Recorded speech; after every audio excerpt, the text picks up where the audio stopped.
And the suicide bombings that tore through the UN headquarters building in Algiers last month killed 17 people, and it was the deadliest attack on the UN since insurgents attacked the Baghdad office of the UN in August 2003. And it's the latest example of the grim reality, and that is that the UN, which was founded in the ashes of the Second World War to prevent future ones, has itself become one of al-Qaeda's main targets and a passive victim in the US-led global war on terror. And as they have reflexively done following all major al-Qaeda attacks, both the UN Secretary General and the Security Council immediately condemned the bombings. And now the Secretary General has ordered a panel to established a panel to investigate security of UN compounds around the world. But my sense is that this response, which is very insular, is too limited, and I think what the Secretary General should be looking at, what countries should be looking at, is how to match the rhetoric of world leaders who constantly say that the UN should be at the center of efforts to address the terrorist threat, to match that rhetoric with some more action. And in short, the UN can, I think, and it must do more in this area. It lacks the capacity and resources to be much use on the military and intelligence side of combating terrorism, and that's for one of the reasons why it's somewhat dismissed in this country as having a role to play in fighting terrorism. However, it does have critical roles to play in establishing and promoting and enforcing norms and an international legal framework against terrorism. It facilitates technical cooperation between states on law enforcement and aviation and maritime security issues, and it helps to undermine the so-called root causes to the spread of terrorism, such as helping to resolve festering regional conflicts, underdevelopment, and social and economic marginalization. And as the G8 leaders stated in 2007 at their summit, so it's the heads of state of the these eight countries, in offering support for the central role of the UN in global counterterrorism efforts, and I quote, "The UN is the sole organization with the stature and reach to achieve universal agreement on the condemnation of terrorism and to effectively address key aspects of the terrorist threat in a comprehensive manner." Again, it sounds very good and very tough and very, that everyone's behind the role of the UN. Yet in practice, the UN has struggled since well before 9/11 with how to formulate an effective response to the threat. Its efforts have been ambivalent, largely because of a range of different perceptions of the terrorist threat among its members, with many countries from the global south viewing poverty reduction, development, and the fight against crime as greater priorities than terrorism, and which, particularly following the events of September 2001, has been seen by many as a Western-imposed priority.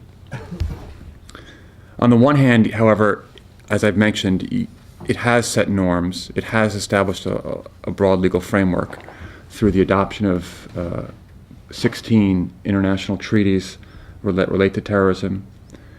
It has worked with countries to help implement these instruments, and that's more on the technical side. On the broad political front, I think it can also play an important role in developing and providing an alternative to the narrative of hate and violence that is being used to recruit marginalized youth in many countries to blow themselves up, for example, in North Africa or Iraq. And here's most importantly and most broadly, it offers a forum for the West to engage with Islamic countries on a range of counterterrorism issues and develop broad-based programs as part of a multilateral effort to help overcome the growing skepticism and distrust among Muslim nations and communities around the globe that the US-led global war on terror is targeting Islam. And despite these and other tools in the UN's toolkit, the US and other key countries have yet to make a serious effort to engage the global institution on this issue. And this reluctance is, again, not by accident. At the political level, the US has been largely hamstrung, particularly in its efforts to define terrorism, which has been mired in the politics of the Israeli-Palestinian conflict. And the last Secretary General, Kofi Annan, was painfully close following the attacks on the World Trade Center and the Pentagon to achieving consensus on a definition. But in the end, the old divisions prevailed, showing that there are no clean lines between terrorism and other forms of political violence, and the lines become increasingly blurred in a debate among 192 countries that form the UN membership, many of whose ruling governments used political violence to overthrow dictatorships and other repressive regimes. And in fact, I would argue that it's even if you resolve the Israeli-Palestinian conflict, you're still going to have difficulty getting a definition of terrorism agreed because of, for example, South Africa in particular. Those who fought against apartheid were labeled as terrorists, and now they're obviously the ruling government. And I don't think that they could face their parliament if they agreed to a definition that did not of terrorism that did not have a carve out for acts committed in the name of fighting for against foreign occupation or freedom. But on the bureaucratic level, much like the 9/11 Commission was forced because of lack of coordination and cooperation among U.S. government departments and agencies to think about how best to organize the government and identify ways in which all of the instruments of national power can be combined, I think one needs to take a serious look at how to maximize the use of all the tools available to the UN in designing an effective program to counter terrorism. The UN is as stovepiped now as the U.S. government probably still is, but certainly it was following prior to 9/11. The UN has 24 different bodies, offices, entities, programs, etc., scattered around the globe, operating under distinct and often overlapping mandates, and each having a narrow role to play in either responding to an attack or working with countries to help prevent future ones. Yet, much like the 9/11 Commission assessment of the U.S. government's response, ongoing duplication of efforts and lack of information sharing and other coordination have hindered the effectiveness of the overall effort. Turf wars and the turf wars and dysfunctionality that characterize the current approach have left many countries scratching their heads as to what the UN has to offer.